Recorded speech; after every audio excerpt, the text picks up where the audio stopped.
पहले तो प्रभु की आभारी हूँ कि प्रभु ने अपने चरणों में उन्हें स्थान दिया और उनके द्वारा हमें भी एक पथ दिखाया। आपको इस पथ पर चलना है। बात जब जाने की हो रही थी तो संगठन ने भी रोका नहीं, राम के काज में राम जाएगा ही, और जहाँ राम जाएगा वहीं लखन जाएगा। ये राम लखन की जोड़ी बन गई। घर पर आए तो पिताजी ने भी कहा कि बेटा हम तो मारवाड़ी हैं, व्यवसायी समाज से, क्या हम धन लेके अपना कर्तव्य नहीं पूर्ण कर सकते हैं। उस पर बड़े भाई और छोटे भाई दोनों ने बड़े ही समझाते हुए और मैं कहूँ कि एक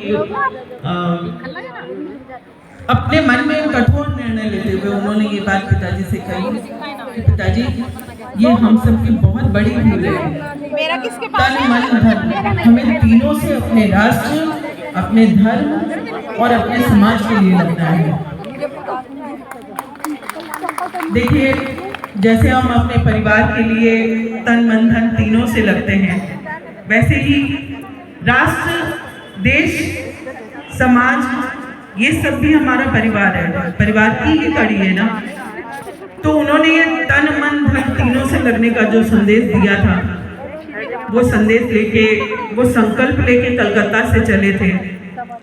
बड़ी तकलीफों से अयोध्या तक पहुंचे, संकल्प को भी पूर्ण किया और संकल्प पूर्ण करने के बाद उन्हें लगा कि चलो हमें जो काम करना था, हमें जो देश को संदेश देना था, वो हमने दे दिया। राम जन्मभूमि पर राम मंदिर सिर्फ मंदिर नहीं है, वो राष्ट्र निर्माण का मंदिर है, वो जन जन के निर्माण का मंदिर है। और सुप्त समाज को जगाने के लिए उन्होंने ये संदेश देने के लिए कि जागो हिंदू जागो, ये देश हमारा है, ये धर्म हमारा है, हम सनातनी हैं, हमें अपने धर्म को नहीं भूलना चाहिए। इस संदेश को देने के लिए उन्होंने राम जन्मभूमि पर कार सेवा का जो निर्णय लिया था, जो संकल्प लिया था, वो उन्होंने 30 अक्टूबर को सबसे पहले गुंबद पर चढ़ के भगवा फहरा के वो उन्होंने अपना संकल्प पूर्ण किया था।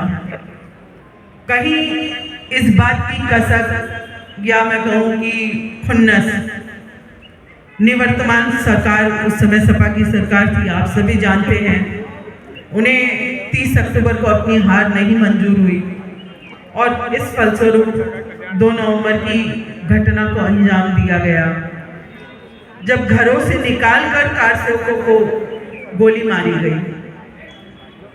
आपसे एक बात और कहूँगी, अभी अशोक जी ने भी कही कि हमारे वीरों की परंपरा रही है, उन्होंने छाती पर गोली खाई है। मेरे दोनों भाइयों ने भी उस परंपरा को कायम रखा, बल्कि उस दिन जितने भी कारसेवक शहीद हुए, बलिदान हुए, उन सबों ने अपनी छाती पर गोली खाई थी।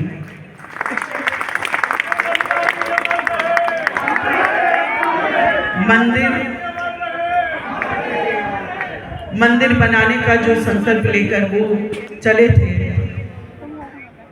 और जिसके लिए उन्होंने बलिदान दिया, उसी संकल्प लोगों को लेकर मैं भी अपने माता पिता के साथ 90 से चल रही थी। जब पिताजी से किसी ने पूछा कि अगर आपके 2 बेटे और होते तो आप क्या करते, क्या आप आगे कार सेवा में उन्हें भेजते? पिताजी ने कहा हाँ बिल्कुल, मेरे 2 बेटे और होते तो उन्हें भी भेजता, और बेटे नहीं है तो अब ये हमारा कर्तव्य है, मैं, मेरी पत्नी, मेरी बच्ची, हम तीनों का ये कर्तव्य है और इस संकल्प को हम लेकर आगे बढ़ेंगे। 22 वर्षों में, 33 वर्षों में बाबरी ढांचे से लेकर आज भव्य दिव्य मंदिर का सफर मैंने देखा है। मैं अपने आप को बहुत सौभाग्यशाली समझती हूँ कि आज मंदिर उद्घाटन में वहां पर उपस्थित रहूंगी और साथ साथ मैं रामलला को अपनी भव्यता से वहां विराजमान होते हुए देखूंगी, जिसके लिए हमारे लाखों कारसेवकों ने, लाखों हिंदुओं ने बलिदान किया है। आज वो सौभाग्य हमें प्राप्त हो रहा है उनके बलिदान के फलस्वरूप। आपको मैं एक घटना और बताना चाहूंगी। 2015 की घटना है। भैया और का 25वां बलिदान दिवस था। हम सब ने एक कार्यक्रम उस समय अयोध्या में लिया था। अशोक जी गोयल मेरे साथ, मेरे पथ प्रदर्शक बन के उस कार्यक्रम में मेरे साथ साथ थे। और उस समय भी दुर्भाग्यपूर्ण स्थिति थी कि सपा की सरकार थी वहाँ। 2 नवंबर का कार्यक्रम था। 1 नवंबर की रात को हम लोगों को वहाँ से लाठी डंडे की जोर से उठा दिया गया कि नहीं, आपको कोई कार्यक्रम नहीं करने दिया जाएगा। और बल्कि अशोक जी को तो पूरा अयोध्या से तड़ी पार कर दिया गया कि आप अभी के अभी रवाना हो जाओ, वरना आपको गिरफ्तार कर लेंगे। और अपनी कस्टडी में ही हमें भी बनारस तक पहुंचा के आए थे। ऐसी सरकार की स्थिति थी जैसे वो 90 को पुनरावृत्ति कर रही थी जैसे। खैर, अब तो वो बीते दिनों की बात हो गई है। जो राम का नहीं हुआ वो किसी का नहीं है और न किसी काम का रहा। ये अच्छी बात है। जनता ने, आपने उन्हें उनकी औकात दिखा दी, ये सबसे बढ़िया बात है। तो अभी मुझसे पत्रकारों ने पूछा कि सपा के लोगों को न्योता मिलना चाहिए क्या? मैंने कहा बिल्कुल नहीं मिलना चाहिए। जो राम जी का सम्मान नहीं करते हैं वो वहां आके करेंगे क्या? राम का सेवकों के हत्यारों को मंदिर में आने की इजाजत बिल्कुल नहीं मिलनी चाहिए। ये मेरा पर्सनल मत है। अब आप सब अपना मत जाहिर कीजिएगा। मैं तो बोलती हूँ जरूर इस पर अपना मत जाहिर कीजिएगा।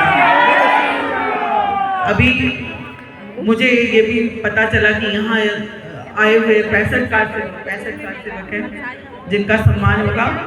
मैं अपनी वाणी को यही विराम देना चाहूंगी और मैं जरूर उनके चरण वंदन करना चाहूंगी, क्योंकि जो चले गए, जो हमारे बीच में नहीं है, उनको मिलना अब हमारे लिए संभव नहीं है।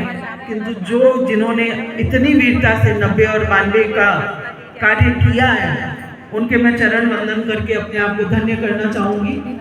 अब मैं आप सबसे विदा लेना चाहूंगी। धन्यवाद। जय श्री राम।